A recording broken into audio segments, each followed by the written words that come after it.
বিনয়ী নহেলে জন্মৈশ্বর্য সুত শ্রীবীরে ধমান মদত্মা নৈবরতি অবিধাতু বৈতং অকিঞ্চন গোচরং অকিঞ্চন নিষ্কিঞ্চন নহেলে ভগবত দর্শন হয় না। ଯେଉଁମାନେ ବଡ଼ ଉଦ୍ଧତ ବଡ଼ ଗର୍ବୀ ଏ ଯୋଗୁଁ ଗର୍ବ ଜନ୍ମ ଯୋଗୁଁ ସତ୍କୁଳ ଆରିଷ୍ଟୋକ୍ରାଟିକ୍ ଫ୍ୟାମିଲି ଉଚ୍ଚ ବଂଶ ଜନ୍ମ ହେଇଛି ଗର୍ବ, ଭୌତିକ ଧନ ସମ୍ପଦ ଐଶ୍ୱର୍ଯ୍ୟ ନେଇ ଗର୍ବ, ଜଡ଼ ପାଣ୍ଡିତ୍ୟ ନେଇ ଗର୍ବ ଆଉ রূপ শ্রী যে গর্ব যোগুঁ অহংকার বর্ধিত হয়, নিরভিমান নিষ্কাম ভক্ত লভ্য কৃষ্ণ ভক্তি লাভ করিপারিব না।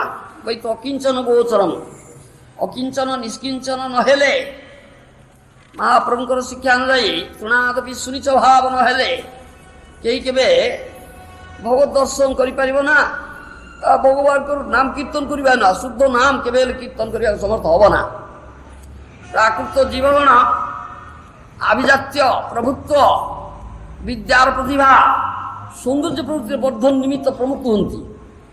ସେମାନେ ବେଗଗ୍ରସ୍ତ ହେଇ ଭଗବାନଙ୍କ ନାମ କୀର୍ତ୍ତନରେ ଯୋଗ୍ୟତା ଲାଭ କରନ୍ତି ନା। ପ୍ରାର୍ଥନା ଆପଣଙ୍କ ନାମ କୀର୍ତ୍ତନରେ ଯୋଗ୍ୟତା ଲାଭ କରିପାରନ୍ତି ନା। ଯାହାର କିଛି ଭୋଗବାସନା ଅଛି ଆପଣ ସେ ଅନୁଭବନୀୟ ହୁଅନ୍ତି ନା। ସେଥିପାଇଁ ରୂପ ଗୋସ୍ୱାମୀ କହିଛନ୍ତି ଅନ୍ୟାଭିଳାଷ ଶୂନ୍ୟଂ ଜ୍ଞାନ କର୍ମାଦି ଅନବୃତଂ ଆନୁକୂଲ୍ୟେନ କୃଷ୍ଣାନୁଶୀଳନ ଭକ୍ତିର ଉତ୍ତମା। କୌଣସି ଅଭିଳାଷ ରହିବ ନା। ଭୁକ୍ତି କାମନା ମୁକ୍ତି କାମନା। ଯେଉଁମାନେ ଯାହା କହନ୍ତି ମେଟେରିଆଲିଷ୍ଟିକ୍ ପର୍ସନ୍, ଭୌତିକବାଦୀ ବ୍ୟକ୍ତି, ନାନା ପ୍ରକାର ଉପଭୋଗ କାମନା ଅଛି ସେମାନେ, ଆଉ ଯେଉଁମାନେ ମୁକ୍ତି କାମୀ ମୁକ୍ତି ଚାହାନ୍ତି ମୁମୁକ୍ଷୁ ବୋଲି କୁହାଯାଉଛି, ଭଗବାନଙ୍କ ଠାରେ ମିଶିଯିବା ବା ବ୍ରହ୍ମରେ ଲୀନ ହେବା ଇମାନେ କହନ୍ତି। ଏ ଦୁଇଟା କାମନା ଭୌତିକ କାମନା ଭିତରେ ଯାଏ। ସେଥିପାଇଁ ଭୋଗବାସନା ସେମାନଙ୍କର ଅଛି, ଭୁକ୍ତି ମୁକ୍ତି ଭଗବାନ ସେମାନଙ୍କର ଅନୁଭବନୀୟ ହୁଅନ୍ତି ନା। ଜୀବର ଚିତ୍ତବୃତ୍ତି ଭୋଗରେ ଆବଦ୍ଧ ହେଲେ ଭୋଗ ତ୍ୟାଗାତୀତ ରାଜ୍ୟର କୌଣସି ସନ୍ଧାନ ପାଆନ୍ତି ନା।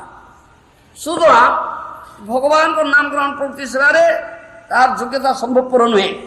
ଯାହାର ଏ ପ୍ରକାର ଭୋଗବାସନା ଅଛି, ଇନ୍ଦ୍ରିୟ ଉପଭୋଗ ବାସନା, ଭୌତିକ ଉପଭୋଗ ବାସନା ଅଛି କିମ୍ବା ମୁକ୍ତି କାମନା ଅଛି, ସେ କେବେ ଭଗବାନଙ୍କ ନାମ ଗ୍ରହଣ କରିପାରିବ ନା।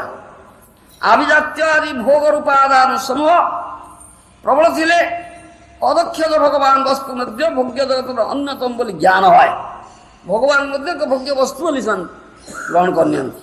କିନ୍ତୁ ମାଇକ ବସ୍ତୁ ଓ ବୈକୁଣ୍ଠ ବସ୍ତୁ ସମ୍ପୂର୍ଣ୍ଣ ଅଲଗା ଅଲଗା, ନିତ୍ୟକାଳ ବିଭିନ୍ନ ଭୋଗ ଭୂମିକାରେ ଭଗବତ ବସ୍ତୁର ସନ୍ଧାନ ମିଳେ ନା।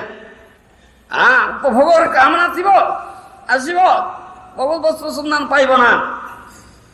ସେଥିପାଇଁ ସମ୍ପୂର୍ଣ୍ଣ ରୂପେ ଭୋଗ ବାସନା ବିବର୍ଜିତ। କୌଣସି ପ୍ରକାର ଭୌତିକ ଉପଭୋଗର କାମନା ରଖିଦେଲେ କଦାପି ଭଗବତ ଭଜନ ହବ ନା, କଦାପି ଭକ୍ତି ଲାଭ ହବ ନା, ଏ କଥା ଦିଆଯାଉଛି। ସେଥିପାଇଁ ଭୁକ୍ତି କାମନା ମୁକ୍ତି କାମନା ଉଭୟ କାମନା